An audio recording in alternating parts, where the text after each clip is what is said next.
Ya, somos de la Universidad Técnica de Manabí, de la Facultad de Ciencias de la Salud, de la Escuela de Laboratorio Clínico. La cátedra es Biología Celular y Molecular 2. La docente es la doctora Mayra Párraga. Somos del nivel 2, paralelo B.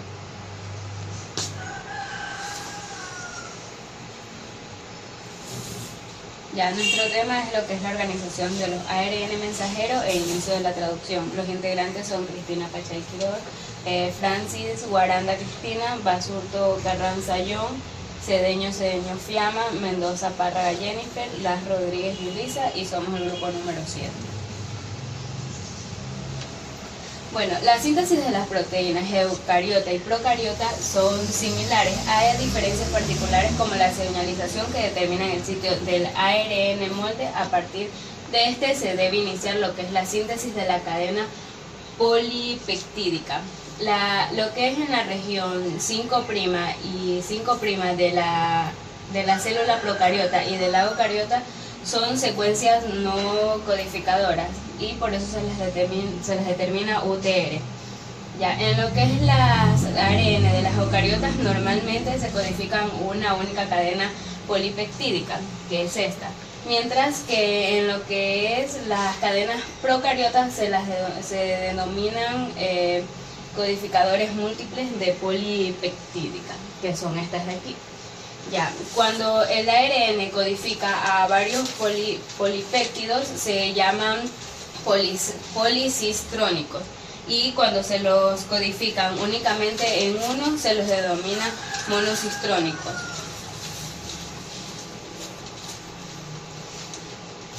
En lo que es las células eucariotas, como en las procariotas, lo que es la traducción siempre comienza con lo que es el aminoácido metionina, normalmente codificado con un triplete de adenina, uracilo y guanina.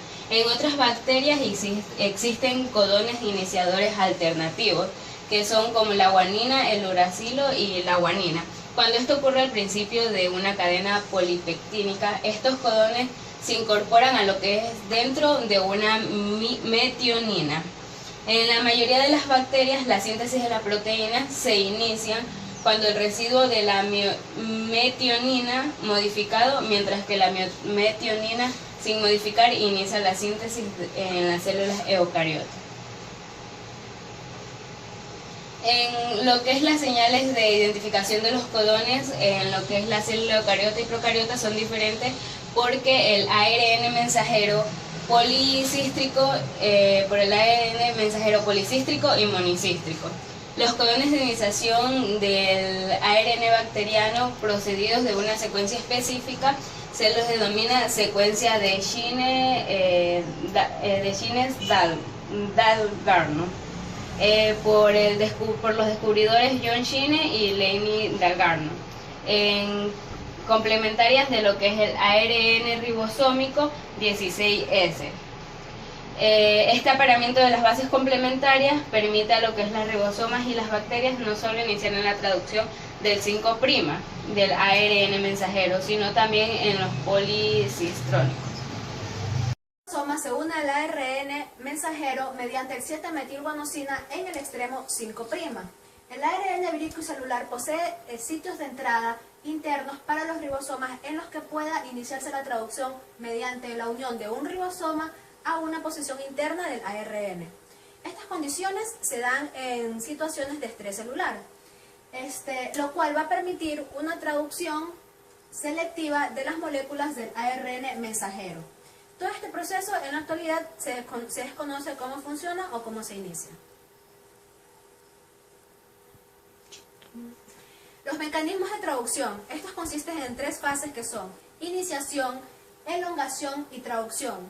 Estas 3 fases suceden en tanto células procariotas como... Este proceso sucede tanto en células procariotas como en células eucariotas. Se da de la siguiente manera. En la cadena se une en el sitio de unión donde se encuentra una subunidad del ribosoma, el metionil ARN de transferencia más el ARN mensajero. Esto va a formar un complejo ya que se va a unir la subunidad mayor del ribosoma. Este se da de la siguiente manera. Aquí encontramos la subunidad menor del ribosoma, la 30S, en la cual se van a unir dos moléculas o factores de iniciación, que es el IF1 y el IF3. Luego tenemos el mecanismo por el cual se va a dar la iniciación de la primera fase de la traducción. Aquí encontramos la subunidad menor del ribosoma, que es la subunidad 30S, a la cual se van a añadir dos factores de iniciación, que son el IF1 y el IF3. Posteriormente se va a unir el segundo factor de iniciación, que es el IF2, se va a unir al ARN mensajero, al N-formilmetionil ARN de transferencia y al ARN de transferencia. Estos de aquí se van a unir ambos complejos para formar uno solo, y posteriormente la subunidad 50S se va a acoplar a este gran complejo o unidad. Luego va a salir el IF1 y el IF3. Posteriormente se fosforila un GDP y un IF2, y nos va a quedar como resultado una gran subunidad en la cual vamos a tener el primer codón de inicio. Luego vamos a tener una gran unidad que es nos va a dar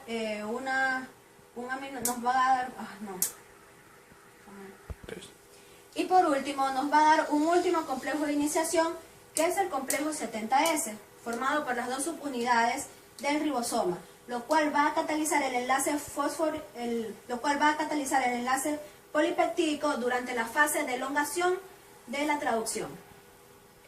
Una vez que el E1A ha salido del ribosoma, el ribosoma libera 2-metionil ARN transportador, que se va a unir con dos sitios que van a ser el sitio P y el sitio A. El primero se va a unir con el sitio P y el segundo se va a unir con el sitio A. El resultado es la transferencia de la metionina al aminoácido ARN transportador. En esa posición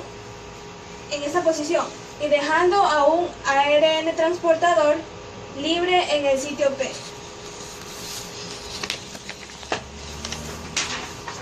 Ya, como vemos aquí, esta va a ser la metionina,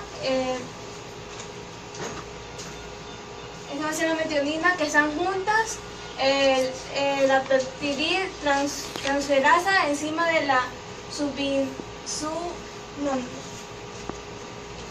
peptidiltransferasa encima de la subunidad grande del ribosoma forma un enlace peptídico entre el metionina y la valina.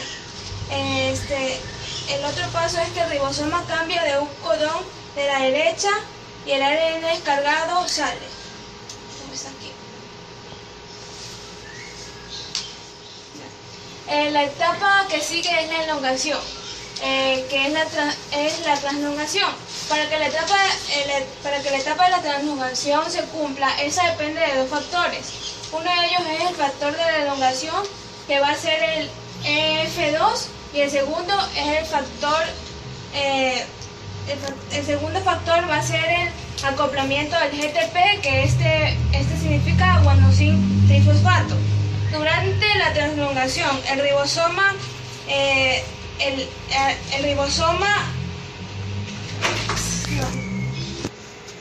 durante la translongación, el ribosoma desplaza 3 nucleótidos sobre el ARN mensajero, colocándose en un nuevo codón en un sitio A libre. En esta etapa se transloca el peptidil ARN transmisor desde el sitio A al sitio P, y el ARN de transferencia libre desde el sitio P al sitio E. De esa manera, el ribosoma tiene peptidil ARN transportador en el sitio P y un sitio A vacío. Este es el sitio A, este es el sitio P. Cuando se cambia, durante la translongación, el ribosoma se mueve de 3 nucleótidos a lo largo de la cadena del ARN mensajero,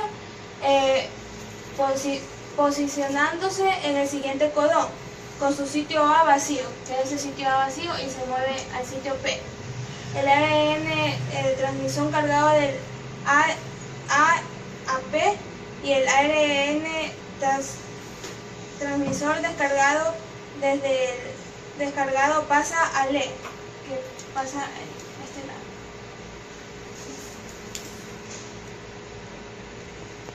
La traducción. La finalización de la síntesis. Ocurre cuando aparece uno de los colones de terminación, que es UAA, UAG, UAGA. En estos momentos, un factor proteico de terminación, que es el FR, se une al codón de terminación e impide que algún ARN transmisor con otro aminoácido se aloje en el sitio A. En este momento se produce la hidrólisis de la cadena peptídica y se separan las dos subunidades del ribosoma.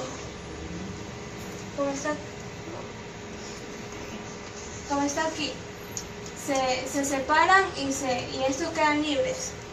Separan las dos del ribosoma. Y quedan libres. Las unidades del ribosoma se separan al igual que el factor del libramiento. Quedan libres las dos cadenas, los sitios, el A y el P. Mi nombre es Basurto Carranzayón y voy a hablar sobre lo que es la continuación del proceso del mecanismo de traducción. El ARN mensajero es reconocido y es dirigido hacia el ribosoma por los factores F4 en lo que es el CAP o caperuza, que se encuentra en el extremo 5' del ARN y es reconocido por el factor 4E, que forma un complejo con el factor 4A y el factor 4G. Este factor 4G también se une a la proteína de unión de poliadenina, que es una cadena larga de bases de adenina que se encuentra en la siguiente imagen que vamos a tener, la vamos a enseñar cuál es. Esta aquí está en el extremo 3' del ARN mensajero. Por lo tanto, todos estos factores que están aquí reconocen tanto el extremo 5' como el 3' del ARN mensajero, siendo también responsable del efecto estimulador de la poliadenilación en la traducción. La poliadenilación es la adición de lo que es el complejo de los factores y la adición del poliadenilato o la poliadenina, que son una cadena de puras bases de adenina. Bueno, aquí tenemos lo que les estaba explicando, el extremo 3' con la poliadenina y el extremo 5' con el complejo de los factores F4, F4G y unido a la proteína de la poliadenina. Bueno, tenemos ya que esto de aquí le va a dar lo que es la estabilidad para estar en el citosol. Ahí es donde va a participar la subunidad menor. Regulación de la traducción. Aunque la transcripción es el nivel principal del control de expresión genético, la regulación de la traducción de las moléculas del ARN también desempeña una función destacada en la modulación de la expresión genética. Puede controlarse a través de las proteínas represoras de la traducción y microARN no codificantes, que constituyen unos reguladores claves de la expresión genética en las eucariotas. Adicionalmente, las actividades de traducción al global de las células está modulada en una respuesta de estrés celular, la disponibilidad de nutrientes y estimulación por factores de crecimiento. Un mecanismo de la regulación tradicional es la unión de proteínas represoras, que bloquean la traducción a secuencia específica del ARNM. Un ejemplo de esta es el mecanismo de las células eucariotas, que es la regulación de síntesis de la ferritina, una proteína que almacena hierro dentro de una célula.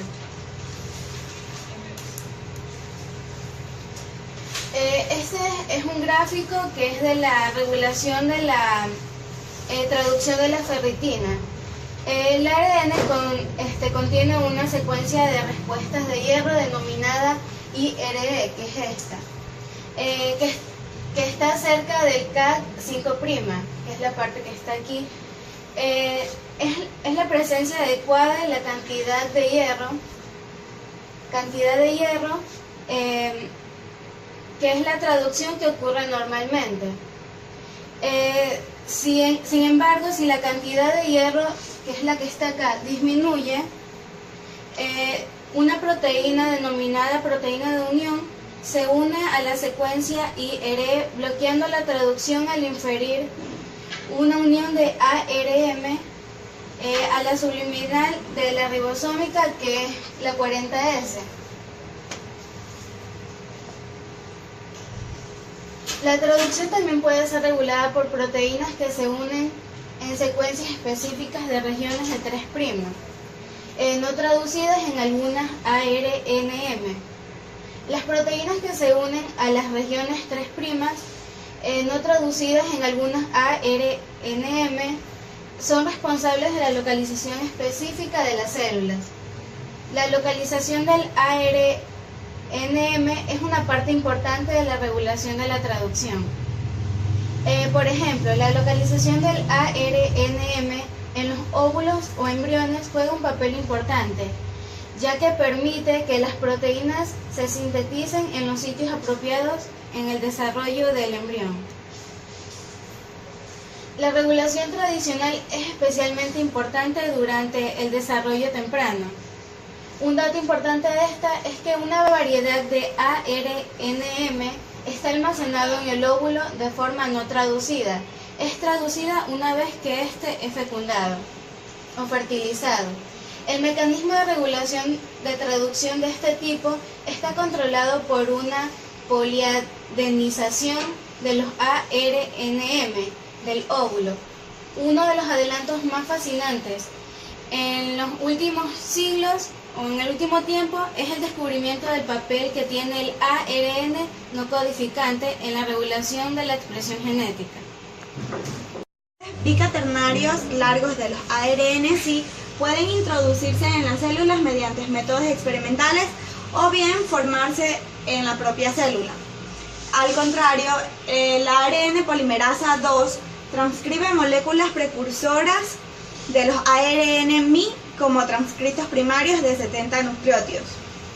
Como podemos ver en la imagen, esta es la regulación de la traducción por ARN-Mi, que lo que quiere decir es que las moléculas precursoras de los ARN-Mi sufren reacciones de escisión secuencial por acción de las nucleasas por la acción de estas dos nucleasas, Drosia y Dicer, y dan lugar a moléculas bicaternarias de ARN de los 22 nucleótidos. Los ARN-Mi se asocian al complejo RICE, que son los que están aquí. Estos se asocian y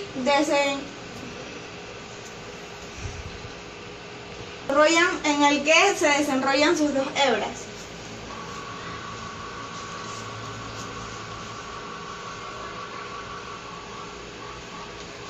Estas también incorporan una hebra de las moléculas de ARN-Mi o ARN-Si por ARN, solo por ARN. Como consecuencia de los dos dirigen al complejo hacia el ARN complementario.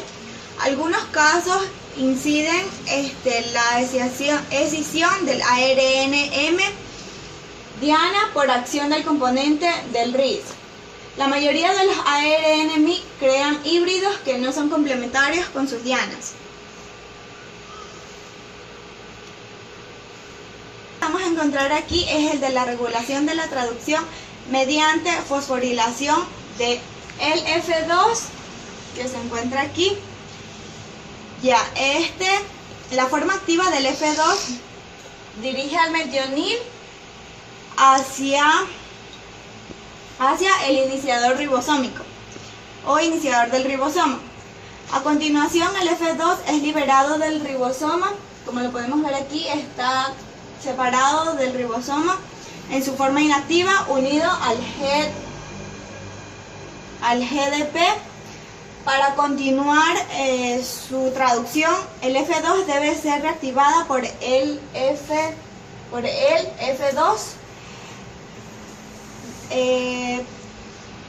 que estimula el intercambio de GDP por GTP. Esta también puede ser inhibida por la acción de proteínas quinasa. Lo que podemos encontrar aquí es de la regulación del F4E en ausencia de factores de crecimiento o agotamiento de factores de crecimiento. Las proteínas de unión de el F4E se unen a las del F4F. Ya, en este aquí comienza lo que es la formulación de factores de crecimiento o fosforilización de 4FBP. Ya. En su interacción, el F4F en su interacción con el F4G inhiben la traducción de la estimulación por factores de crecimiento. Estas inducen a la fosforilación de los 4EBP, que son los que están aquí, que disocian el F4E y permiten el comienzo de la traducción para controlar la síntesis de proteínas.